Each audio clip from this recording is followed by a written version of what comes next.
Hi, I'm Debbie, and welcome to Divine Destiny with Debbie. Today we're reading for September 5th, 6th, 7th, and 8th, Monday through Thursday. Now, this is just the introduction. It'll be tagged onto all of the videos. So if you want to go straight to your video, or if you cross-watch, your Venus, your Jupiter, your Moon, ascending, rising, then go right down there. There should be a timestamp.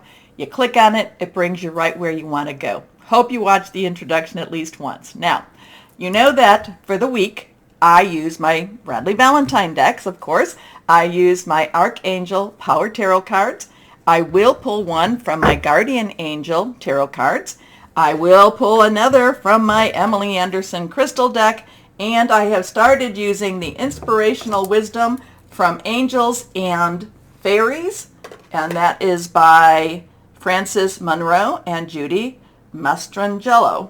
Okay, so we will be using that. Now, for the universal overview reading, I will use our Waite Rider and my Colette Baron Reed, The Good Table. Okay, I have prayed. I have meditated. I have infused all the decks with Reiki energy, but remember, this is a general reading. It may or may not resonate, so take what you like and leave the rest, okay? Okay. I'm an intuitive channeler. What that means is I open myself up to higher power, God, Source, Holy Spirit, and whatever the energy, whatever the message is, just comes through my mouth, and it's best when I try not to think about it too much. Okay, let's go on and just go do an overview of what's going on in the stars. You know that right now there are 5 planets that are in retrograde. On the 10th, our 6th planet, Mercury, will go retrograde also. So we will only have those 2 planets direct, which is Mars, which is in Gemini, and Venus, which is in Leo. Oh, but you know what? I'm sorry, Venus has gone into Virgo September 5th. So that's bringing a lot of things home. Venus, love, community, relationships. Virgo, bring it home. Bring it home. Nice earth energy with Virgo. Okay, so we have the 10th. The 10th is when things are going to get exciting again. We're kind of used to these, we are used to this retrograde energy. It's not necessarily that it's easy. It's just that we are used to it. We're used to the planets being where they're at. And again, not saying that it's been easy, but we are getting more and more used to it. We are dealing with it pretty good, actually. I say that we're dealing with it much better than we did when this first started happening. Again, too, the 10th, it will be, besides the 10th being Mercury going retrograde, the 10th will also, and that's in Libra. The 10th will also have our full moon. It will be in Pisces, and this is a dream moon. This is a wishing moon. This is like one of those really important moons where you just lay it all out and just put out, to higher power what it is you want to happen in your life. So we have some squaring in Mars. We have some conjunctions in Neptune. So we do have a lot of energies with the 10th and also the 11th. But we'll go through that when we get closer to that, the next readings. Because then on the 11th, Virgo will trine with Uranus. Both of these are, Earth energy. So expect the unexpected. I don't know. It's going to be interesting. Right now, though, it is what we have been used to. So just go with the ride, okay? Just go with the ride. Keep your energies high. Keep your vibrations high also. Now, remember, the full moon is a time when you can, and I don't worship the moon, but I look at it as a divine creation. The full moon is a time when you can release, relinquish, and request. Release what's holding you back, relinquish what you don't need anymore, and request, because it's always good to request. If you don't request, if you don't ask, the answer is always a no. But if you ask, you could still get that no, but you could get some yeses too. So I would say you could start maybe on the 7th through the 13th. But the 10th and the 11th seems to be where the interesting energies are going to be.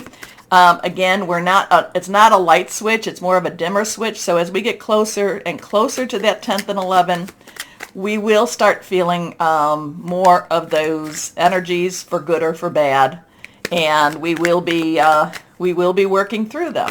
Anyway, okay. Oh, but we're leaving something behind. Remember, reversed cards are really a little bit stronger.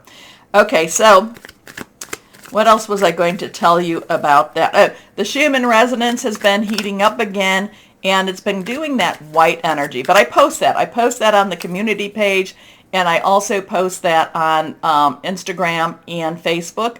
And if you want to know what the what's going on with the stars, like my little cheat sheet that I tell you about, go on to my website, and I do post that under my blog. Okay. I'm not always good about blogging, but this month I did. Anyway, let's see what we have here for the universal readings. Yes, so here we have a Six of Swords. Higher power, what do we have? What's going on this, okay, going on this week? Okay, put that there. Let's make it so we don't have to look at it sideways. Okay, so reversed card, this is our sword energy. Sword is our Aquarius, our Gemini, our Libra. It is our thought processes. It's our thinking, whether we're having stinking thinking or if we're thinking clearly. It's also hearing news. This is, again, 6, number of man. It's the energies you put into something. And if you look, I kind of get, they're moving out. The Six of Swords is always, leaving something behind, going to somewhere better. But I'm also kind of feeling like this person has been this person here has just been overwhelmed by what they're leaving. So it's not necessarily, even though you're leaving for something better, it doesn't necessarily mean that you're going to rejoice in it. It doesn't necessarily mean that you're going to feel like this is a new start. You will feel that way, but it can still be overwhelming. I kind of feel like this is, my feelings with these always change a little bit. I feel like this is like a victim, and the victim is escaping. It's escaping. And I do feel, even though we don't see the night, it's not day per se, but I do feel that this is someone caretaker, child, somebody that's guiding the boat. I do feel like this is someone who is escaping and might feel a little bit overwhelmed by everything. So there's a lot of kind of, we probably have heard PTSD, post-traumatic stress disorder. There's a lot of stress that this person is leaving, but he is still carrying it with them. Even though I don't think that they can see the sunrise yet, but they will. They will. Next card. Okay, we've had this a couple of times. This is a 4. This is a 4, which is about, and remember, numbers are important. 4s are about leadership, organization. It's also stability. This is Pentacle energy. This is our Capricorn, our Taurus, our Virgo energy, money energy. All 3 of those signs have something going on. Just as Aquarius and Gemini and Libra have things going on. So these have this is really trying to get into your face. This is really trying to get into your head space. Now, the 4 of Pentacles, you can see that he's holding on to his money. He's guarding his money, but yet money does cover him. Money is underneath him.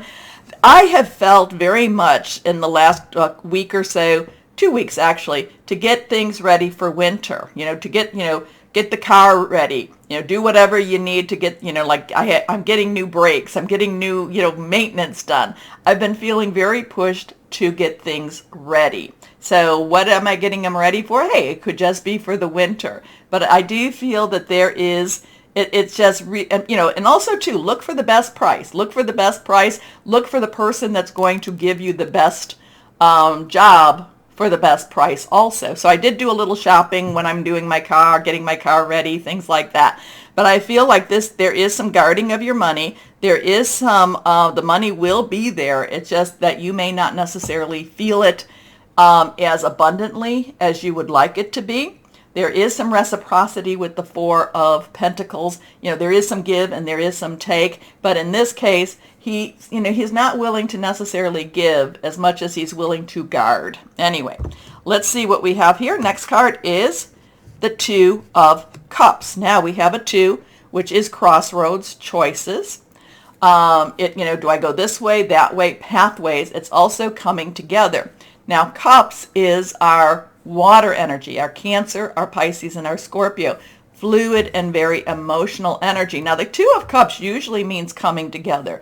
A new romance, something that's going to be, kind of leaning on each other at the same time. It's just so, does this have to do with this? Like I said, I get kind of a PTSD vibe with this. I get this use your money. Now, it's not the 7 of Pentacles, but it is, I do feel this, use your money wisely. Make sure, that there's some guarding of this money. Again, I felt very much in a phase the last couple of weeks, or last 2 weeks, to really get things ready for winter, because we're in the northern hemisphere. Winter will be coming in a couple of months, 3 months, 4 months. We're actually going to be going into the fall energy here, the autumn energy. So I just been having a lot of preparation energy going on here. Now, and then we have coming together. We have this energy where 2 people almost become kind of this one. They're sharing, they're loving. There's a kindness here. So Interesting. Let's see. Let's go on and see Colette Baron Reed, what we can have with that. And we have some cards that have just fallen on the floor. So here, let's go here. Oh, well, we've got 2 cards that fell. So we have a Major Arcana card and we have our Mystery card. Let's see what this one is. So we have the Messenger of Water. So the Messenger is that page. The page, dual energy. The page has our earth energy, and overlying it is the water energy. The page brings you news. It's a romantic. A lot of times it's a romantic energy, a romantic news, a romantic start to something, but it can be a very emotional time also. Now the page is optimistic. The page does see beyond, the present, okay? Can see into that future, and also has a lot of faith in the future too. So the Messenger, but the Messenger of Water, the Page of Water, the Page of Cups has this really, like I said, it is emotional. It is something that feels very deeply. Again, could be hearing something. It could also be starting something brand new, starting a new start to life in many ways. Because then we have the Fool. We have that Fool energy, and this is that leap of faith. There is a 0 energy here, 0, and that is God's source. Now, the Fool, leap of faith, believe. It's a beautiful way to enter into that full moon phase, full moon time. But this is just, it may not necessarily make sense to you. It's more a case of you need to believe, you need to have faith, you need to hope, and you need to take that leap. So, new start, new beginning, new start. So, the only card that we did not, or the only sign we did not talk about, was our fire energy, which is Aries, Leo, and Sagittarius. So Aries and Leo have a lot of play right now. Well, actually, Leo, Venus is transitioning into Virgo, so we're having a little bit different energy there. So whereas where Leo was more fiery, and just really going after what Leo wants, Virgo is going to be more home-based. It's going to be more grounded. It's going to get down into the facts per se. So interesting stuff. Let me know how you read the cards. Let me know how you read these. Anyway, take a moment, please, to like, share, subscribe, and click on the bell for notifications. And why don't we start our readings now?